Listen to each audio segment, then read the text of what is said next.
एक नया pan card बनाने के लिए आपको अपने मोबाइल या लैपटॉप में गूगल ओपन करना है। गूगल में लिखना है NSDL पोर्टल। आपके सामने ये जो वेबसाइट मिलेगा आप इसे ओपन करेंगे। जैसे आप ओपन करेंगे तो यहाँ पर देखेंगे ना, सबसे पहले एप्लीकेशन टाइप में आपको बताना होगा कि आपको जो है नया पैन कार्ड के लिए अप्लाई करना है तो न्यू पैन और ब्रैकेट में जो इंडियन सिटीजन है वो वाला ऑप्शन ही आपको चुनना है। उसके बाद पूछता है कि आप पैन कार्ड जो बनाना चाहते हैं आपकी एप्लीकेशन की कैटेगरी क्या है। आप इंडिविजुअल बनाना चाहते हैं या जो है किसी एसोसिएशन के लिए या किसी ट्रस्ट के लिए बना रहे हैं वो बताएंगे। कोई व्यक्ति अगर मान लीजिए अपना बना रहा है तो हमेशा इंडिविजुअल ही आपको चुनना है। अब यहाँ पर बोलता है कि आपको जो है अपना नाम लिखना है जो आपके आधार कार्ड पर है, वो भी नाम है। यहाँ पर फर्स्ट नेम आपका जो भी है लिखना है, मिडिल नेम जो है यहाँ पर लिखना है, लास्ट नेम जो है आपको यहाँ पर लिखना है। जैसे किसी का नाम राम कुमार शर्मा है तो राम फर्स्ट नेम होगा, मिडिल नेम कुमार और शर्मा जो होगा लास्ट नेम हो जाएगा। ये ध्यान रखिएगा। उसके बाद आपका जो भी डेट ऑफ बर्थ है यहाँ पर कैलेंडर है। सबसे पहले आपका जो भी साल हो उसको यहाँ पर आपको बताना है, जो महीना आपका हो और जो भी डेट हो इस प्रकार आपको चयन करना है। उसके बाद जो भी आपका ईमेल आईडी है देना है और आपका जो भी मोबाइल नंबर है उसको देना है। इस चेक बॉक्स पर आपको टिक करना है, आई एम नॉट रॉबर्ट पे टिक कर सबमिट वाले विकल्प पर क्लिक करना है। उसके बाद देखेंगे ना आपका एक टोकन नंबर मिल जाता है, इसको आप नोट कर रखें क्योंकि भविष्य में कभी भी आप फॉर्म को आधा अधूरा छोड़ते हैं तो 30 दिनों के अंदर में कभी भी आप जो है आसानी से इसी टोकन नंबर से फॉर्म को जहां छोड़े रहेंगे फॉर्म को भर पाएंगे। अब सिंपली कंटिन्यू का जो ऑप्शन है जिस पर आपको क्लिक करना है। उसके बाद आप यहाँ पर आते हैं जिसमें पूछता है कि जो पैन कार्ड आपको बनाना है किस माध्यम से बनाना है। जैसे अगर आप आधार बेस्ड ऑनलाइन चुनते हैं ना तो इसमें क्या होगा कि आधार पर ही जो आपका फोटो होगा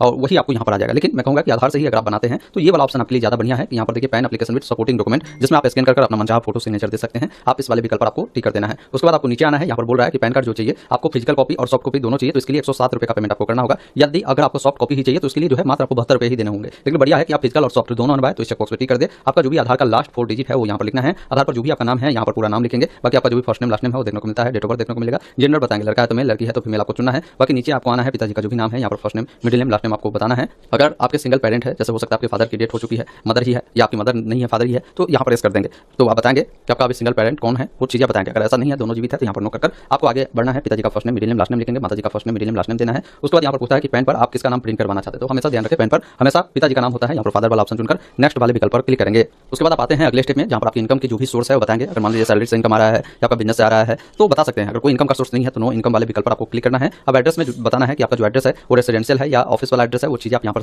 चुनेंगे। अब रेसिडेंशियल है तो जो भी आपका यहाँ पर फ्लैट डोर या बिल्डिंग का जो नाम है आपको लिखना है। बाकी जो भी रोड सेक्टर जो भी है वो आपको बताएंगे, पोस्ट ऑफिस आपको बताना है। इसके बाद जो भी आपका सिटी या टाउन है उसका नाम लिखेंगे, डिस्ट्रिक्ट का नाम लिखेंगे, कंट्री में आपको यहाँ पर जो है इंडिया लिखना है, यहाँ पर इंडिया आप चुनेंगे। उसके बाद यहाँ पर देखिए स्टेट पूछ रहा है तो उसमें बिहार चुनेंगे, पिन कोड यहाँ पर आपको देना है। बाकी अगर आपका कोई ऑफिस का एड्रेस है तो आपको यहाँ पर बताना है, अन्यथा इसको छोड़ेंगे। फिर नीचे आपको आना है, यहाँ पर देखिए मोबाइल नंबर आपका देखने को मिलेगा। बाकी आप जो भी स्टेट से बिलोंग करते हैं, जैसे इंडिया से है, सॉरी जो भी कंट्री से बिलोंग करते हैं वो लिखेंगे तो इंडिया का जो कोड है वो यहाँ पर लग जाएगा। ईमेल आईडी भी आपका देखने को मिलेगा। फिर यहाँ पर बताना है कि रेसिडेंशियल जो स्टेटस है वो किस प्रकार है, वो आपका जो है मान लीजिए जो ये एड्रेस दिया है वो आपका रेसिडेंशियल है या नॉन रेसिडेंशियल है, वो चीज़ आप यहाँ पर बताएंगे। उसके बाद आपको नीचे आना है। यहाँ पर अगर आपके पास पासपोर्ट है तो पासपोर्ट का नंबर आप दे सकते हैं। टैक्स पेयर है तो टैक्स पेयर आइडेंटिफिकेशन नंबर आपसे पूछ रहा है वो आप यहाँ पर देंगे। फिर यहाँ पर पूछता है कि अगर आप माइनर है तो यहाँ प्रेस करें, नहीं तो नो पर क्लिक करें। माइनर का मतलब है जिनका उम्र 18 साल से कम है वो इस करेगा। अगर ऐसा आप नहीं है तो यहाँ पर नो वाले विकल्प पर क्लिक कर नेक्स्ट वाले विकल्प पर क्लिक करेंगे।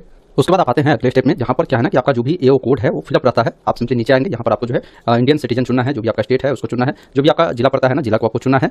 उसके बाद एरिया का नाम आ जाएगा, फैच करेंगे तो भी यहाँ से आपका एओ कोड आ जाएगा। अगर आपका आ गया है तो डायरेक्ट आप नीचे आकर यहाँ से नेक्स्ट वाले विकल्प पर क्लिक करेंगे, ओके वाले विकल्प पर आपको क्लिक करना है। अब देखिए यहाँ पर डॉक्यूमेंट वाले पेज में हम लोग आ गए हैं। डॉक्यूमेंट में देखिए प्रूफ ऑफ आइडेंटिटी के लिए इनमें से कौन से डॉक्यूमेंट देना चाहते हैं, जिसमें देखिए आपको मल्टीपल ऑप्शन है। इसमें अभी भी जो है आपको आधार कार्ड देने का ऑप्शन मिल रहा है, आप चाहे तो यहाँ पर आधार कार्ड से काम चला सकते हैं। यहाँ पर देखिए एड्रेस प्रूफ के लिए भी आपको जो है बहुत सारे ऑप्शन है। इसमें भी किसी को आधार कार्ड से ही काम चलाना है तो यहाँ पर भी ऑप्शन है, आधार कार्ड दे सकते हैं। लेकिन प्रूफ ऑफ बर्थ के लिए यानी डेट ऑफ बर्थ को प्रमाणित करने के लिए आप यहाँ पर जो है आधार कार्ड को नहीं दे सकते हैं। यहाँ से आधार कार्ड का जो ऑप्शन है वो हटा दिया गया है। वैसे स्थिति में आप क्या दे सकते हैं, तो अगर आपके पास बर्थ सर्टिफिकेट है तो उसको दे दीजिए, पेंशन का कोई पेमेंट ऑर्डर है उसको दे सकते हैं, मैरिज सर्टिफिकेट है उसको दे सकते हैं, मैट्रिक अगर आपने किया है उसका सर्टिफिकेट है, जहाँ पर आपका डेट ऑफ बर्थ दिया है, मार्कशीट भी है उसको दे सकते हैं, ड्राइविंग लाइसेंस दे सकते हैं, डोमिसाइल सर्टिफिकेट दे सकते हैं। जहाँ पर भी आपके जो है डेट ऑफ बर्थ मेंशन है डॉक्यूमेंट, इसमें से अगर आपका ऑप्शन है तो आप उसको दे सकते हैं। यहाँ पर पासपोर्ट का ऑप्शन आपको दे दिया गया है, तो आप देख ले आपके पास जो है कौन सा डॉक्यूमेंट है, उसको आप यहाँ से क्या करेंगे ना, आप उसको चुन लेंगे। जैसे मेरे पास मैट्रिक का सर्टिफिकेट है मैं इसको चुन लेता हूँ। तो यही है नई बदलाव के अनुसार proof of date of birth के लिए आपको कोई ना कोई एक डॉक्यूमेंट आधार कार्ड के अलावा आपको देना होगा। उसके बाद आपका नाम देखने को मिलता है, यहाँ से आपको जो है सेल्फ वाले ऑप्शन को चुनना है। पैलेस लिखना है कि फॉर्म आप कहाँ से भर रहे हैं, उस पैलेस का नाम लिखेंगे। उसके बाद यहाँ पर पूछ रहा है डिजिनेशन, इसका मतलब है कि ये जो पैन कार्ड है आप मान लीजिए आप खुद से बना रहे हैं या कौन बना रहा है वो चीज़ आप यहाँ पर लिख सकते हैं। तो इसमें आप जो है सेल्फ लिख सकते हैं। उसके बाद यहाँ पर आपको फोटो अपलोड करना है, तो फोटो को लेकर बोला गया है कि 50 KB के अंदर में ये होगा। देखिए पैन कार्ड में क्या होता है कि फोटो का एक डायमेंशन दिया होता है, उसी डायमेंशन में आपको अपलोड करनी चाहिए, अपलोड करेंगे। उसके बाद सपोर्टिंग डॉक्यूमेंट में आपको डॉक्यूमेंट देना है। जैसे मैंने 2 चीज़ों में आधार कार्ड दिया है तो यहाँ पर क्या है ना कि आधार कार्ड को मैं यहाँ से सेलेक्ट कर अपलोड करूँगा, अपलोड करेंगे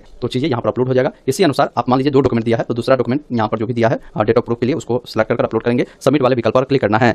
इस प्रकार देखेंगे ना आपका जो एप्लीकेशन फॉर्म है सक्सेसफुली सबमिट हो गया। अब यहाँ पर नीचे आपको आना है, यहाँ पर आपका आधार का जो फर्स्ट 8 डिजिट है वो आपको यहाँ पर लिखना है। उसके बाद अगर आपका बाकी की जो जानकारी है जो आपने भरा होगा वो यहाँ पर देखने को मिलेगा। आपको नीचे आना है, यहाँ पर एक ऑप्शन मिलता है, अभी कुछ एडिट करना है तो एडिट का, सब कुछ सही है तो प्रोसीड वाले विकल्प पर क्लिक करेंगे। अब जैसे प्रोसीड वाले विकल्प पर क्लिक करेंगे अब आपको पेमेंट करना होगा। पेमेंट ऑनलाइन माध्यम से आप कर सकते हैं। आप सिंपली नीचे आएंगे, टर्म्स को एक्सेप्ट कर प्रोसीड टू पेमेंट पर क्लिक करेंगे और कंफर्म पे वाले विकल्प पर आपको क्लिक करना है। उसके बाद रिडायरेक्ट करेगा अगले पेज पर। यहाँ पर आपको पेमेंट प्रक्रिया को पूरा करना है। Payment debit card, credit card, UPI कोई भी एक माध्यम से पेमेंट प्रक्रिया को पूरा करेंगे। उसके बाद थोड़ा सा आप वेट करेंगे पेमेंट प्रक्रिया जैसे ही आपका पूरा हो जाता है तो आपको रिडायरेक्ट करेगा, यहाँ पर बताएगा कि पेमेंट आपका सक्सेसफुल हो गया। अब आपको नीचे आना है, कंटिन्यू वाले विकल्प पर क्लिक करना है, फिर आपको नीचे स्क्रॉल कर आना है, चेकबॉक्स पे टिक कर ऑथेंटिकेट वाले विकल्प पर क्लिक करना है। उसके बाद आपका क्या है ना कि आधार से लिंक नंबर पर ओटीपी जाएगा, ओटीपी जनरेशन पर क्लिक करेंगे, जो भी ओटीपी आपको मिले हैं ओटीपी को फिल कर सबमिट वाले विकल्प पर आपको क्लिक करना है। अब जैसे सबमिट वाले विकल्प पर क्लिक करते हैं, फिर यहाँ पर आपको जो है ई साइन प्रक्रिया को पूरा करना होगा, तो कंटिन्यू विद ई साइन वाले विकल्प पर आपको क्लिक करना है। यहाँ पर चेकबॉक्स पे टिक कर आपको अपना आधार नंबर डालकर यहाँ से जो है सेंड ओटीपी पर क्लिक करना है, फिर आपके नंबर पर ओटीपी किया होगा उसको वेरीफाई करेंगे। उसके बाद ये जो पीडीएफ है आपके सामने आ जाएगा, इसमें